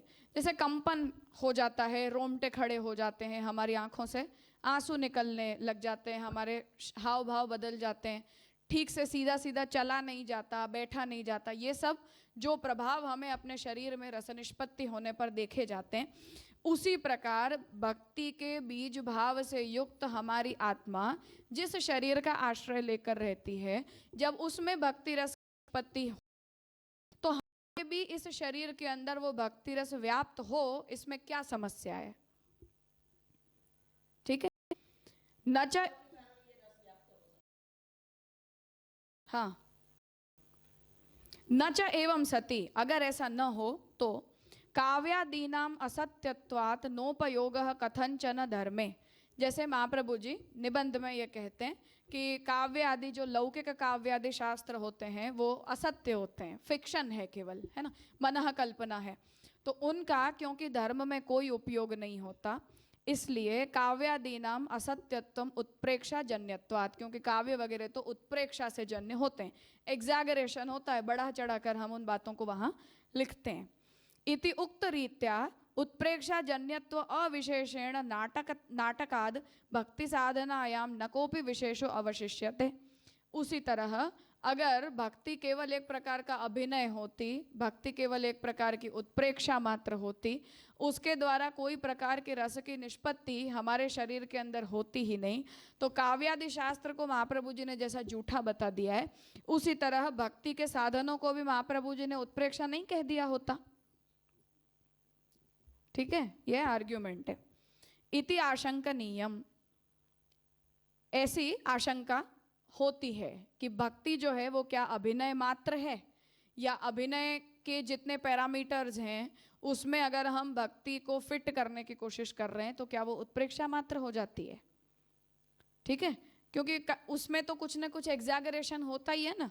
फिल्मों में हम जैसे देखते हैं तो श्रृंगार रस कितना एग्जैगरेटेड दिखाया जाता है, या रजनीकांत की हम पिक्चर देख लें तो वीर रस कितना एग्जैगरेटेड दिखाया जाता है। ऐसे तोड़फोड़ कौन करता है दुनिया में? कोई भी नहीं करता है, ऐसा कोई भी नहीं करता है। ऐसा वीर रस थोड़ी होता है कभी, पर दिखाते हैं, हमें मजा भी आता है देखकर, हमारे अंदर भी थोड़ी देर के लिए ऐसा जोश प्रकट हो जाता है। तो वो सब उत्प्रेक्षा है, अर्थात अलंकार के लिए, उसको और ज़्यादा सुंदर दिखाने के लिए, लोगों में एक्साइटमेंट पैदा करने के लिए। जैसे उसमें आता था स्पाइडरमैन को देख के लोगों ने बिल्डिंग से कूदना शुरू कर दिया, तो वो छोटे बच्चे होते हैं तो वो ऐसा रस प्रकट हो जाता है। हाँ, तो बच्चों के साथ ऐसा होता है, देखते हैं बहुत सारी देर तक हम उसे देखते हैं तो एक्साइटमेंट पैदा हो जाती है और ऐसा लगता है कि हम भी उनके जैसा कर सकते हैं। ठीक है, तो ये सब उत्प्रेक्षा जन्य व्यवहार हैं। तो ये सब तो असत्य होते हैं, झूठे होते हैं, इनसे कुछ भी नहीं होता। तो अगर भक्ति अभिनय मात्र होती, उसके द्वारा भी केवल रस की निष्पत्ति ही करना प्रयोजन होता, तो अन्य सब को महाप्रभु जी ने जैसे उत्प्रेक्षा कह के उनका धर्म में कोई उपयोग नहीं माना है, ऐसे ही महाप्रभु जी भक्ति के साधनों के लिए भी कह देते कि ये सब भी ऐसी नाटकबाजी होती है केवल, परंतु ऐसा नहीं कहा। एग्जैगरेशन, उत्प्रेक्षा अलंकार है। इति आशंकनीयम काव्य नाटकादिषु वर्णनीयानां पुरुषाणां सामाजिक देश काल वैयधिकरण्येन तत्र तदा तद अभिनय कर्तृषु नटेषु अविद्यमानत्वात् एव। क्योंकि काव्य नाटक वगैरह में जो भी वर्णनीय पुरुष होते हैं, उनका जो भी समाज बताया जाता है, जो भी उनका स्थान बताया जाता है, जो भी उनका काल बताया जाता है, उसके साथ हमारा तो समानाधिकरण्य नहीं होता। मतलब फिक्शनल एलिमेंट्स हैं वो, इस दुनिया में कहीं भी उनका कोई ऐसा अस्तित्व तो नहीं होता है। मतलब वास्तव में कभी कोई बैटमैन और स्पाइडरमैन नहीं होते हैं दुनिया में। तो तत्र तदा अभिनय कर्तृषु नटेषु अविद्यमानत्वात् एव। तो जो अभिनय करने वाला जो व्यक्ति होता है उसके अंदर वास्तविकता का तो अभाव ही होता है। ऐसी कोई वास्तविक सच्चाई दुनिया के अंदर एग्जिस्ट नहीं करती। हाँ, क्योंकि नाटक है वो, केवल अभिनय मात्र है। भक्ति रस आलंबन विभावस्य तो, पर जो भक्ति रस का आलंबन विभाव वगैरह हैं वो देश काल स्वरूप परिच्छेद रहितत्वात्। तो भक्ति रस का जो आलंबन है वो कृष्ण है, खुद भगवान है। तो भक्ति रस का जो आलंबन विभाव है उसका तो वो तो देश काल स्वरूप परिच्छेद से रहित होता है। हमने भक्ति रस के लिए आलंबन भगवान का लिया है, तो हमने जिनका आलंबन लिया है वो साक्षात भगवान जो हैं, वो तो देश काल स्वरूप आदि के परिच्छेद से रहित होते हैं। रहितत्वात् सर्वदेश कालयोः सर्वविध नाम रूप कर्मोपादानतया। तो जितने भी देश, जितने भी काल, जितने भी नाम रूप कर्म हैं, उन सभी के तो वो उपादान हैं, उन सब के वो उपादान कारण हैं। इसलिए भगवद विग्रहेपि अंतर्व्याप्यमाणता एव इति असत्वं कल्पयितुमपि अशक्यमेव। इसलिए भगवद विग्रह के अंदर अंतर्व्यापी होने के कारण किसी भी प्रकार के असत्व की कल्पना तो की ही नहीं जा सकती। अर्थात भगवान के विषय में तो कुछ भी कभी फिक्शनल हो ही नहीं सकता, क्योंकि ब्रह्मांड में जो कुछ बनता है वो तो भगवान खुद ही बनते हैं। तो भक्त जिस किसी प्रकार के विभाव प्रकट करता है, जिस प्रकार के संचारी भाव प्रकट करता है, जो भी अनुभाव प्रकट करता है, वो सब भगवान के अंदर तो होते ही होते हैं। तो जैसा हम स्पाइडरमैन के लिए कहें कि वो तो एक फिक्शनल एलिमेंट है, वो तो कहीं एग्जिस्ट ही नहीं करता, इस प्रकार की आपत्ति भक्ति रस के आलंबन विभाव रूप भगवान के लिए तो उपस्थित की ही नहीं जा सकती है। उसका अन्य रसों के जो भी आलंबन विभाव होते हैं उनके करते भक्ति रस के आलंबन विभाव का उत्कर्ष दिखाया जा रहा है, उसकी श्रेष्ठता दिखाई जा रही है। तदपि श्री भागवते निरूपितम, ये बात भागवत में निरूपित हुई है। स एव ही पुनः सर्व वस्तूनि वस्तु स्वरूपः, जो भगवान हैं वही सभी वस्तुओं में वस्तु रूप से रहते हैं। अर्थात हर वस्तु की सत्ता भगवान उनके अंदर अंतः स्थित होते हैं, इसीलिए होती है। जो कुछ भी भगवान से व्यतिरिक्त है वो तो असत है, ऐसी कोई वस्तु की सत्ता होती ही नहीं। सर्वेश्वरः सकल कारण कारणभूतः सर्व प्रत्यग आत्मत्वात् सर्वगुणाभासोपलक्षितः एक एव। तो वो भगवान सबके ईश्वर हैं। जितने भी कारण पदार्थ हैं उन सभी कारण पदार्थों के भी भगवान तो कारण है। सर्व प्रत्यग आत्मत्वात्, हर वस्तु के अंदर आत्मा रूप से भगवान रहते हैं। और जितने भी गुणों का आभास है उन सब का भी उपलक्षण भगवान में एक में ही होता है। अर्थात हमें जो कुछ भी दिखता है वो सब कुछ भगवद आश्रित ही होता है। तो ये भगवान के स्वरूप का विवेचन है। दूसरा बता रहे हैं भागवत से ही, स सर्वधि वृत्त्यनुभूत सर्वः आत्मा यथा स्वप्न जनेक्षिता एकः तम सत्यम आनंद निधिम भजेत। तो जो भगवान हैं वो ऐसे हैं कि जिनमें हमारी बुद्धि की सभी वृत्तियां निष्ठ रहती हैं। हमारी बुद्धि की जितनी भी वृत्तियां हैं वो सभी के द्वारा जिस आत्मा का अनुभव होता है, जैसे स्वप्न जनेक्षिता एकः, स्वप्न के अंदर हम जैसे जो कुछ भी सोचते हैं वो सब कुछ हमें दिख जाता है। जिसका भी हम भावन करते हैं वो हमें स्वप्न के रूप में दिखने लग जाता है। उस प्रकार से हम अपनी बुद्धि वृत्ति के द्वारा भगवान के विषय में जो जो कुछ भी सोचते हैं, जैसे जैसे भी भाव करते हैं, उन सभी भावों को परिपूर्ण करके भगवान हमारे लिए प्रकट हो जाते हैं। अर्थात गोपियों ने चाहा कि हमारे घर भगवान चोरी कर जाएं तो ठाकुर जी ने चोरी कर दी। तो जो ईश्वर ये कभी नहीं करता वो भी भगवान ने कर दिया। हमारा जूठा खा लें तो ठाकुर जी ने जूठा भी खा लिया। हमारे पीछे पीछे खेलने लगे तो खेल भी लिए। हमारे कहने पर नाच लें तो भगवान नाच भी लिए। तो हम सपने में, जैसे हम जो वास्तविक में पूरा नहीं कर सकते वो हम सपनों में पूरा करते हैं। जो भी हमारी भावनाएं अधूरी होती हैं वो हमें स्वप्न सृष्टि के रूप में दिखाई देती है। उसी तरह हमारी बुद्धि की जितनी भी वृत्तियां हैं वो जिन जिन विषयों को सोच सकती हैं, जैसी जैसी भावनाएं कर सकती हैं, उन सभी भावनाओं को वो सत्य आनंद निधि भगवान जो हैं वो पूर्ण करते हैं। और हम उन सभी भावनाओं के द्वारा उस आनंद निधि का भजन कर सकते हैं। यो अनुग्रहार्थम भजताम पादमूलम अनाम रूपो भगवान अनंतो नामानि रूपाणि च जन्म कर्म भी भेजे। तो जो अनुग्रह करने के लिए भजन करने वाले जो भगवान के चरण कमलों का भजन करते हैं, उन लोगों के लिए अनाम रूप जो भगवान हैं, जिनका कोई नाम नहीं है, जिनका कोई रूप नहीं है, ऐसे अनाम रूप जो भगवान हैं वो अनंत नाम रूप और जन्म कर्मों को प्रकट करते हैं। तो किन के लिए प्रकट करते हैं?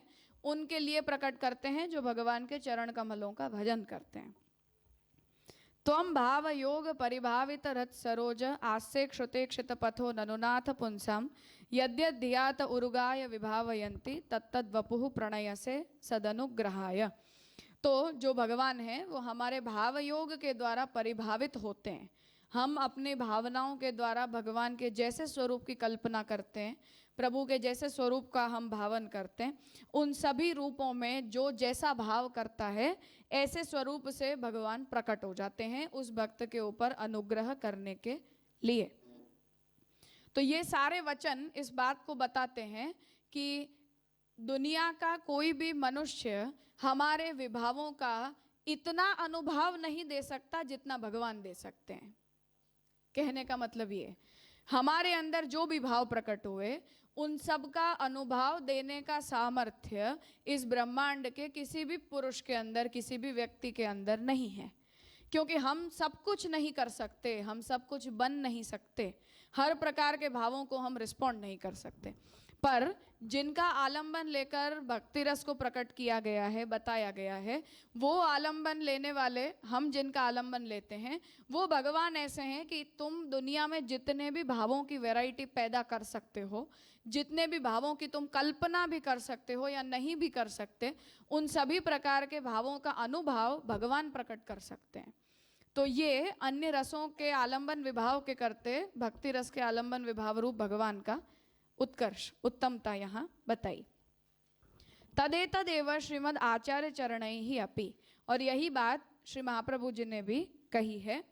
हरे है मूर्तिम कृत्वा भजेत, कि हम जब सेवा शुरू करें तो हमें प्रभु का जैसा स्वरूप अच्छा लगे, अर्थात वही अनुभाव कि हमने अपने मन में जो भी भाव बना कर रखे हैं उन्हें रिस्पॉन्ड करता हुआ जो स्वरूप हमें लगे कि ये स्वरूप देखकर हमारा भाव संतुष्ट होता है, तो ऐसी भगवान की जो मूर्ति है उसे पधरा के हमें उनका भजन करना चाहिए।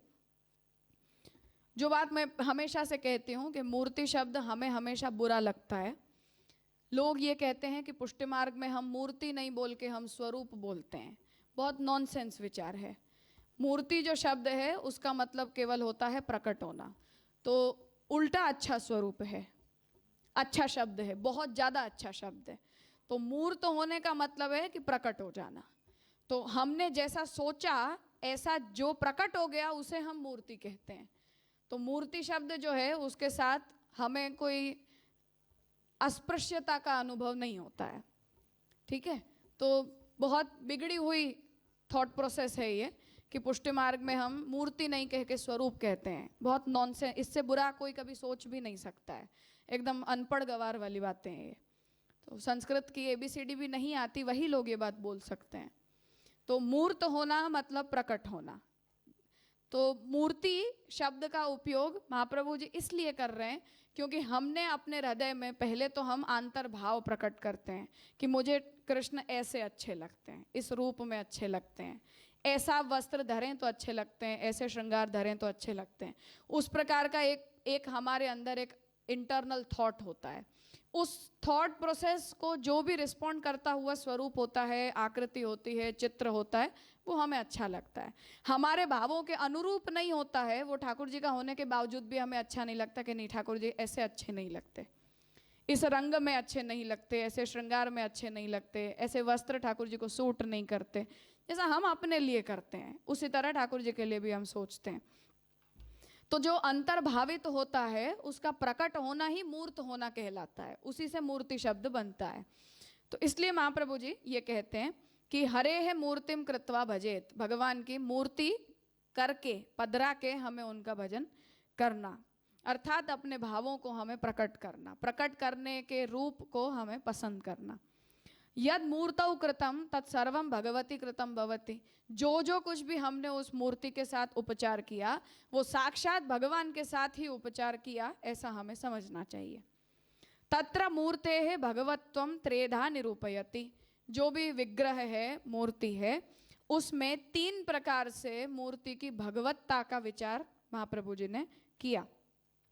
तद रूपम इति वस्तु विचारेण सर्वस्य भगवद रूपत्व अविशेषात विशेषस्तु अयम। तो दुनिया की जितनी भी वस्तु होती हैं वस्तुतः तो वो सब की सब वस्तु भगवान का ही रूप है। तो ये भी भगवान का रूप हो, इसमें कोई विशेषता नहीं है। हर वस्तु, पुस्तक भी, ये पुस्तक भी भगवान का ही रूप है, टेबल भी भगवान का ही रूप है। तो वस्तु विचार करने पर तो सब कुछ भगवद रूप ही होता है, इसलिए मूर्ति में कोई विशेषता नहीं है ऐसा यदि कोई कहे तो कहते हैं कि नहीं, विशेषस्तु अयम, इस मूर्ति के अंदर कोई प्रकार की विशेषता है। क्या विशेषता है? तो एनम उद्धरिष्यामि इति तदा मृदादेह प्रादुर्भूतः, कि मैं इस जीव का उद्धार करना चाहता हूँ, ऐसे संकल्प से भगवान मृत्तिका से बने हुए, काष्ठ से बने हुए या धातु से बने हुए, पाषाण से बने हुए स्वरूप के अंदर प्रकट होते हैं, मूर्ति के अंदर प्रकट होते हैं। इसलिए अन्य सभी वस्तु भी भगवद रूप होने के बावजूद भी जो भगवान की मूर्ति होती है, सेव्य मूर्ति होती है, उसके अंदर इतनी विशेषता है कि भगवान अपने संकल्प से उसके अंदर प्रकट हुए हैं। भक्ति मार्गानुसारेण आह तत्र च स्थितमिति। और तीसरा एडिशन ये है कि जब कोई भक्त भगवान की भक्ति मार्ग का अनुसरण करते हुए सेवा करना चाहता है, भक्ति करना चाहता है, तो विशेष करके भगवान उस मूर्ति के अंदर भक्ति मार्ग की भावनानुसार या भक्ति मार्ग की मर्यादा के अनुसार प्रकट हो। तो 3 प्रकार से जो भगवत विग्रह है, मूर्ति है, स्वसेव है, उनमें भगवत्ता का विचार जो भागवत में किया गया है उसके एडिशन में श्री महाप्रभु जी ने इस प्रकार से किया है। और वही हमारे स्नेह भाव के और भक्ति रस के आलंबन विभाव बनते हैं, हम उन्हीं का आलंबन अपने रस के लिए लेते हैं।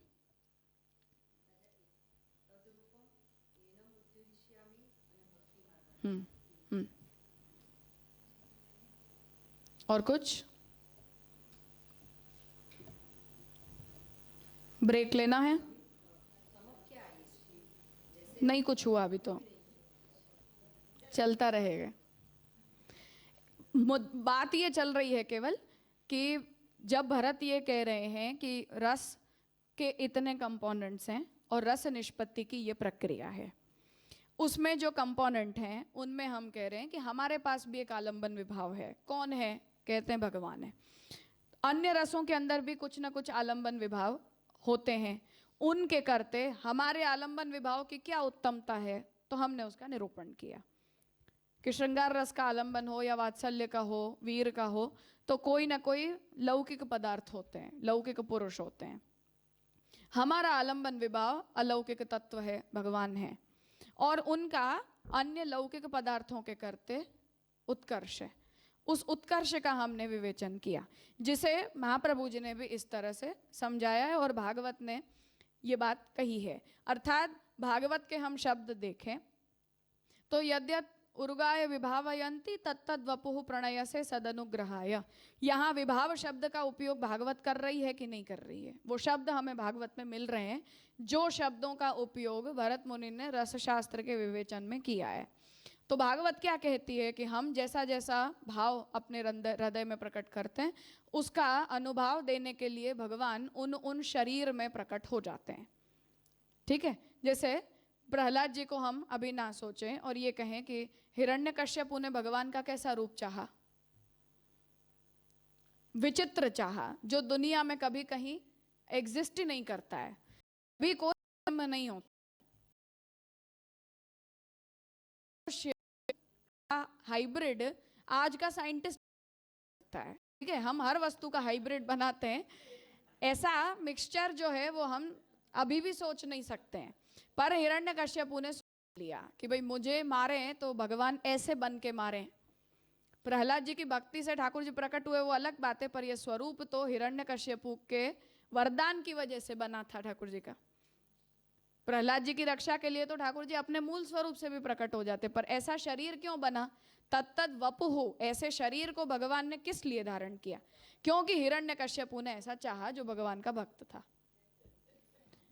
कि भाई आप जैसे हो, जैसा सामान्य पूरी दुनिया आपको हमेशा देखती है, ऐसे रूप के हाथों तो मैं मरूं भी नहीं, है ना। तो हिरण्यकश्यपु ने यह चाहा कि मैं भक्त हूं, आप मुझे मारो, मुझे मारने के लिए अब आप प्रकट हो, पर ऐसे रूप से प्रकट हो जो ना भूतो न भविष्यति हो, किसी ने कभी सोचा भी ना हो, देखा भी ना हो। तो अब उसकी ऐसी इच्छा थी, तो ठाकुर जी ने तत्तद वपुः प्रणय से सदनुग्रहाय, उसके ऊपर अनुग्रह करने के लिए ठाकुर जी ऐसे रूप में भी आ गए।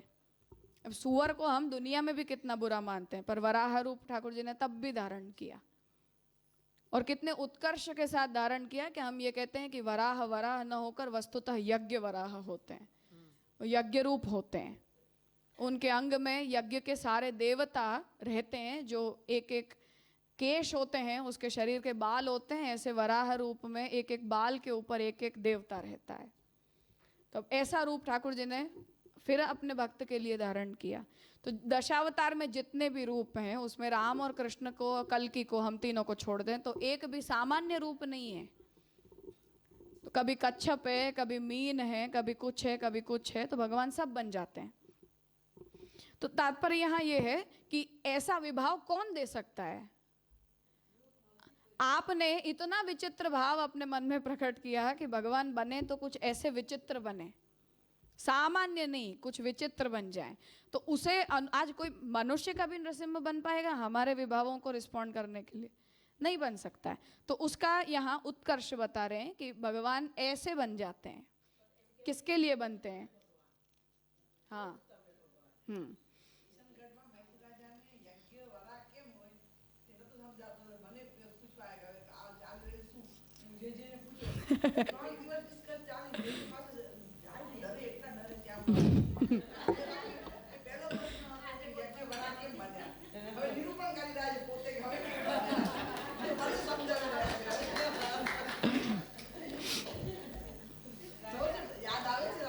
खबर છે।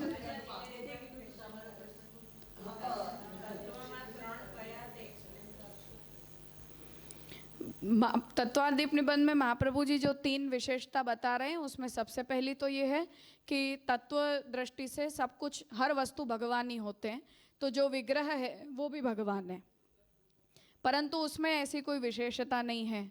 तो दूसरी विशेषता बताइए कि भगवान इस जीव का उद्धार मैं करूं ऐसी इच्छा से उस विग्रह के अंदर उपस्थित होते हैं, परंतु ऐसी इच्छा से तो जो मर्यादा भक्त उपासना आवाहन विसर्जन की प्रक्रिया से करते हैं वहां भी भगवान प्रकट होते हैं, जो मर्यादा भक्त होते हैं उनका उद्धार करने के लिए। पर जो पुष्टि भक्त होता है वहां यदि इस प्रकार की कोई फॉर्मल विधि न भी की जाए तब भी भक्ति मार्ग की मर्यादा अनुसार भगवान प्रकट होते हैं, जिसलिए हम ये कहते हैं कि हमें प्राण प्रतिष्ठा की आवश्यकता नहीं, हम तो केवल भाव से प्रतिष्ठित करते हैं। तो केवल हम भक्त की भावना देखकर ही भगवान उसमें प्रतिष्ठित हो जाते हैं। तो वो 2 विशेषताएं बताई और एक सामान्य बताया कि हर वस्तु भगवत रूप होती है, इसलिए मूर्ति के अंदर में भगवत्ता है, इसमें कोई शंका नहीं है। तो वो 3 बातें निबंध में बताई। अर्थात कि मर्यादा मार्ग में भी भगवान विग्रह के अंदर जीवों का उद्धार करने के लिए और उनके द्वारा की गई उपासना को उद्धार करने के लिए प्रकट हैं।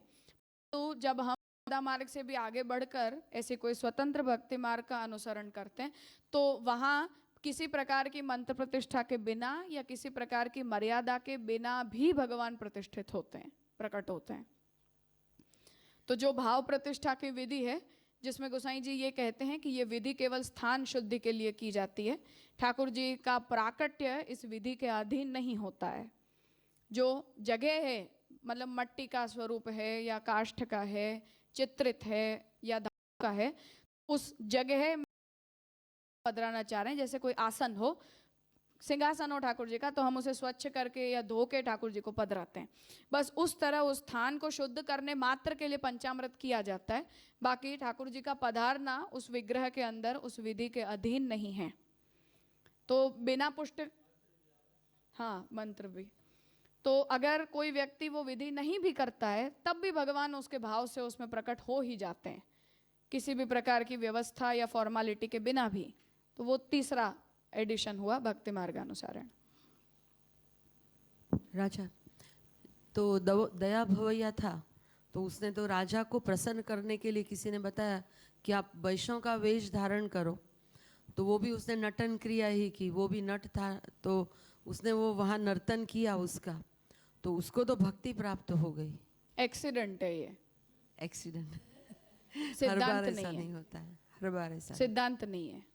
हर किसी के में ऐसा हो ये जरूरी नहीं है, पर इससे हो ही नहीं सकता ऐसी भी कोई बात नहीं है। हाँ, तो मैं यही कह रही हूँ कि जैसे भरत मुनि ने शायद नहीं बताया, पर हम यहाँ जो साबित करना चाह रहे हैं, तो कभी कभी ऐसा हो भी जाता है कि कोई भी नटन क्रिया रंगभूमि के ऊपर हो रही है, तो कहीं किसी का अधिकार हो तो उसको देख के, जैसे अरुण गोविल को रामचंद्र जी के रूप में सीता जी को दीपिका को देख के हुए जो भी हुआ, तो किसी के मन में भी ये भाव आ गया और उसका ट्रांसफॉर्मेशन भक्त के रूप में हो गया। ये भी तो शक्यता है ना सारी की। डेफिनेटली है, इसीलिए मैंने पिछले सेशन में ये बात कही थी कि हमारे वहाँ इसीलिए नाट्य शास्त्र की ये मर्यादा रखी गई है कि कोई फिक्शनल कैरेक्टर को हम स्टेज के ऊपर शो नहीं कर सकते हैं। तो नाट्य शास्त्र ये मर्यादा बनाता है कि रामायण महाभारत और पौराणिक चरित्रों का ही नाटन होना चाहिए। वो इसीलिए किया जाता है कि प्योर, आप अगर काम पुरुषार्थ अर्थात एंटरटेनमेंट को भी आप करना चाहते हो तो भी वो धर्म की मर्यादा से बाहर नहीं जाना चाहिए। हाँ, तो हमारे वहाँ ऐसे फिक्शनल क्रिएशंस जो हैं वो निषिद्ध हैं। उनका प्रयोजन यही है कि किसी न किसी में ही क्यों न सही, पर हमें उसके द्वारा कोई ना कोई प्रकार के पुरुषार्थ की बुद्धि प्रकट होनी चाहिए। हाँ, तो शास्त्र की कोई ना कोई बात तो हम तक आई, इसीलिए वो मर्यादा रखी गई है। और भारत इसीलिए उसका निषेध करते हैं कि जो भी पौराणिक कैरेक्टर्स हैं और इतिहास ग्रंथ हैं उनकी मर्यादा से बाहर किसी भी वस्तु आप रंगमंच के ऊपर दिखा ही नहीं सकते हो, दोष हो जाता है। गलती अगर हो गई तो उसका भुगतान करना। हाँ, क्योंकि ऐसे फिक्शन को दिखाने से समाज तक उसका क्या अनुभव गया, क्या रस निष्पत्ति हुई, उसका आपने विचार किया कि नहीं किया? जैसे हम अभी देखते हैं कि जो भी नॉनसेंस हम देखते हैं उससे हमारे अंदर कैसे रसों की निष्पत्ति होती है। सब तमस प्रकट होता है, कहाँ कुछ सत्व प्रकट होता है। तो ठीक है, प्रयोजन में कोई समस्या नहीं है कि हमें एंटरटेनमेंट चाहिए, तो उसे धर्म की मर्यादा में रहकर करो, ये प्रयोजन था। तो इसीलिए मैं कह रही हूँ कि उससे नहीं हो सकता, अगर नहीं हो सकता था तो ऐसे सब मर्यादा तो बनाने की आवश्यकता ही नहीं थी। कुछ भी दिखा दो, क्या फर्क पड़ता है। पर हमने ऐसा अनियंत्रित नाटन भी एक्सेप्ट नहीं किया कि वो ऐसे नहीं होना चाहिए। और वो रजस और तमस एक लेवल से बाहर ना दिखाई दे, इसलिए हमने ये मर्यादा बनाई कि आप मृत्यु नहीं दिखा सकते, आप खून नहीं दिखा सकते, कोई ब्लड का फ्लो आप नहीं दिखा सकते हो, किसी को मरता हुआ नहीं दिखा सकते हो, किसी पर अतिशय जो तमस है जिससे हमारा मन है, तो उसे भी काम पुरुषार्थ की मर्यादा तक में एक्सेप्ट नहीं किया है। तो वो हमारी ये है ही कि उसका प्रभाव हमारे ऊपर पड़ता है। तो हम ऐसी अच्छी चीजें देखते हैं तो उसका अच्छा मनुष्य के ऊपर प्रभाव पड़ता है, धर्मपरायण बनता है व्यक्ति, भक्त बनता है। वो उसका प्रभाव नहीं है ऐसा तो हम कहते ही नहीं है, वरना ये सब नियम बनाने की कोई आवश्यकता ही नहीं थी। आज के जैसे हम दिखाते हैं ना, जो भी बकवास दिखाई जाती है। ऐसा तो काले कपड़े भी हम रंगमंच पर नहीं नहीं पहन दिखाते। सकते, पर आजकल तो वो काले कपड़े ही पहनते हैं सब। तो ये तो उसका एक दायरा है, वो भरत मुनि वो का दायरा मर्यादा है। इसीलिए है कि वो पुरुषार्थ की मर्यादा को क्रॉस ना कर जाए। मृत्यु ही नहीं दिखा सकते किसी को, मरते हुए ही नहीं दिखा सकते हो आप। उसके जो भी अनुभाव हैं वो दिखा सकते हो। किसी को आप रोता हुआ दिखा दो, किसी को श्वेत वस्त्र पहन के निकलता हुआ दिखा दो जिससे संकेतित हो जाए, पर किसी की मृत्यु को आप स्टेज के ऊपर शो नहीं कर सकते, किसी को निकलता हुआ खून तक नहीं दिखा सकते हो। हाँ हाँ, वो संकेत से ही उसे दिखाना चाहिए। तात्पर्य यही है कि ऐसा शुद्ध तमस हम शो नहीं कर सकते, क्योंकि उससे क्षोभ होता है। वो काम पुरुषार्थ जो है वो नहीं है, उसकी मर्यादा भंग होती है उससे। तो उसका ये प्रभाव है ही, इसमें कोई शंका ही नहीं है। आज हम लोगों ने अपने जीवन में वही देखा है, तो आज भी हम आंख बंद करते हैं तो रामचंद्र जी सबसे पहले तो अरुण गोविल ही दिखता है हमें, और उन्हीं को हमें देखना अच्छा लगता है। जो भी दूसरी भी रामायण सीरीज आई, पर वो हमारी आंखों में रामचंद्र जी के रूप में कभी बैठते ही नहीं है।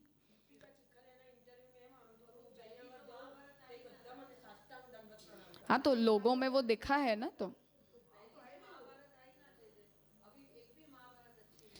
बात यही है कि उसका प्रभाव हमारे मानस के ऊपर पड़ता ही है, और बहुत पड़ता है। इसीलिए शास्त्र ये कहता है कि वो जो भी आप दृश्य दिखाते हो उसे सात्विक मर्यादा में रहकर दिखाओ।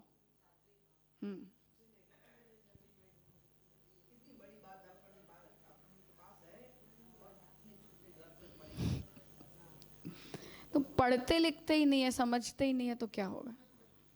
और अपना जो कुछ भी हम उसे प्रिजर्व करना ही नहीं चाहते हैं।